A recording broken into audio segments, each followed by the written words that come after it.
la maladie de Verneuil est une maladie médico-chirurgicale et le chirurgien a un rôle essentiel dans cette maladie, mais qui n'est pas seulement dans le traitement, qui est aussi dans le diagnostic. Il y a une situation en particulier qui est la situation d'urgence à laquelle on est souvent confronté. On est appelé aux urgences par un patient qui a un abcès. Et là, il est essentiel de poser une seule question, c'est est-ce que vous avez déjà fait ça quelque part? Est-ce que vous avez déjà fait d'autres lésions de même type? Et effectivement, c'est à ce moment-là que les patients osent parler des abcès qu'ils ont déjà fait ailleurs, à d'autres endroits, alors qu'ils ne l'évoquent pas spontanément, par pudeur, par honte, puisque ce n'est pas très glamour d'avoir des abcès comme ça. Donc vraiment une question importante pour le chirurgien de penser à la maladie de Verneuil dès qu'on a un abcès. Il y a une autre situation où le chirurgien peut avoir un rôle diagnostique, c'est quand le patient est adressé par le généraliste, ou même des fois par le dermato, qui n'a pas fait le diagnostic de maladie de Verneuil, adressé donc par le patient pour une lésion chronique récidivante à un endroit pour une exérèse chirurgicale. Et à ce moment-là, le chirurgien peut avoir un rôle de rattrapage diagnostique. Les études ont bien montré que c'était le deuxième praticien à faire le diagnostic derrière le dermato et avant le généraliste. Alors c'est un rôle essentiel parce que les traitements médicaux, que ce soit les antibiotiques ou les traitements biologiques, n'ont qu'un rôle suspensif. Ils calment la maladie, ce qui est intéressant, mais ils ne permettent pas de faire disparaître la maladie. La chirurgie est le seul traitement qui permette de faire disparaître la maladie, avec bien sûr la restriction, c'est à l'endroit opéré. Mais c'est un objectif très ambitieux pour des patients qui, justement, sont pendant plusieurs mois ou plusieurs années soumis à des évolutions de leurs lésions. Donc un enjeu très important de faire disparaître la maladie à l'endroit opéré, c'est l'objectif principal, pas de récidive à cet endroit-là. Le deuxième objectif de la chirurgie, finalement aussi, c'est si on a réussi à enlever toutes les lésions qui gênent le patient, et bien peut-être qu'on peut arriver à les mettre en rémission et à ce moment-là même leur permettre de ne plus avoir de traitement spécifique médical et simplement une surveillance qui est souvent une autosurveillance. Pour remplir cet objectif, pas de récidive à l'endroit opéré, le chirurgien doit faire extrêmement attention aux gestes chirurgicaux. Il y a deux principes de technique chirurgicale.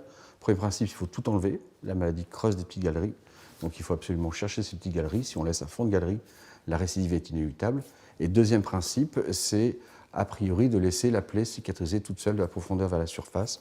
Il y a des équipes qui ferment, qui font des greffes de peau, mais la recommandation a priori est de laisser la plaie cicatriser toute seule, ne pas enfermer des bactéries à l'intérieur pour créer les conditions de la récidive. Ça, c'est deux principes techniques. La prise en charge chirurgicale a d'autres principes. Elle doit s'intégrer dans une prise en charge globale, en accord avec le dermato, en accord aussi avec la prise en charge de toutes les comorbidités, la lutte contre le tabac, le soutien psychologique. Et puis cette prise en charge chirurgicale, elle doit se poursuivre après la chirurgie, puisque le chirurgien délègue les soins à une équipe infirmière. Il faut absolument surveiller que les soins infirmiers soient bien faits pour permettre cette cicatrisation. Donc un rôle thérapeutique essentiel du chirurgien. C'est vrai que pour un spécialiste de la maladie de Verneuil, c'est extrêmement frustrant de voir à quel point les patients souffrent d'un retard diagnostique. Toutes les études ont montré, en France comme ailleurs, on n'est pas pire en France qu'ailleurs, que le retard diagnostique est d'environ 8 à 10 ans. Il faut 8 à 10 ans entre l'apparition des premiers symptômes et le moment où quelqu'un lui dit « mais enfin, c'est une maladie de Verneuil, ça ». Donc ce délai est vraiment très important et c'est extrêmement frustrant parce que la maladie de Verneuil est une maladie fréquente, autour de 1% de la population, et le diagnostic finalement est facile à partir du moment où on la connaît. En fait, les trois critères diagnostiques, c'est d'avoir une évolution chronique et récidivante. Deuxième critère diagnostique, des localisations compatibles, et globalement la maladie de Verneuil touche les plis. Les deux principales localisations, c'est sous les bras et les plis de laine. Et le troisième critère, c'est l'aspect des lésions.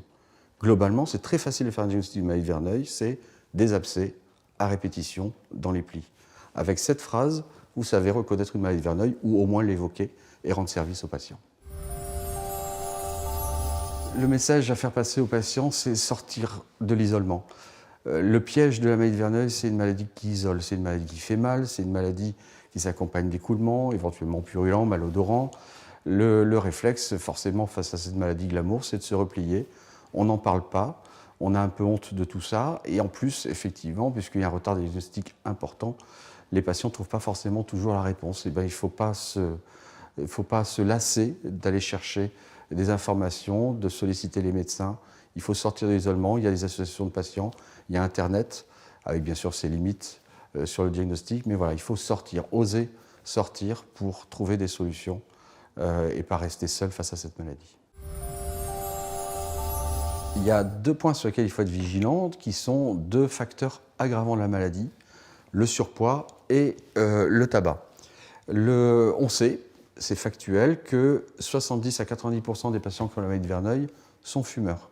C'est beaucoup plus que les 30 ou 35% de fumeurs dans la population générale. Donc, il est indéniable qu'il existe un lien entre maladie de Verneuil et tabac.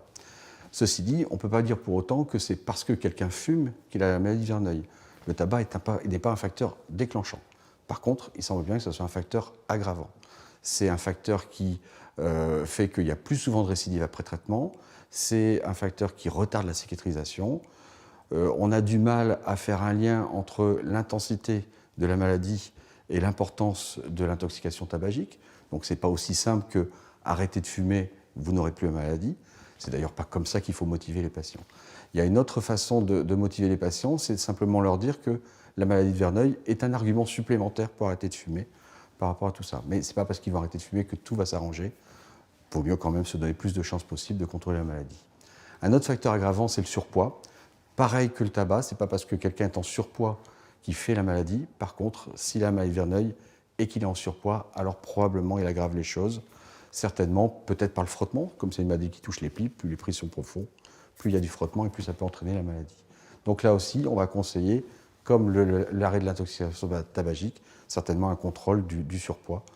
Voilà. Ce qui est important dans ces deux options thérapeutiques, c'est de choisir laquelle on veut privilégier. Mener les deux choses de front, ça va être compliqué. Et surtout, se faire aider. C'est pas évident d'arrêter de fumer, ça se saurait, c'est évident. C'est pas évident de perdre du poids non plus, donc ne pas hésiter effectivement à solliciter de l'aide auprès du généraliste, auprès des spécialistes, tabacologues, des diététiciens, nutritionnistes, etc.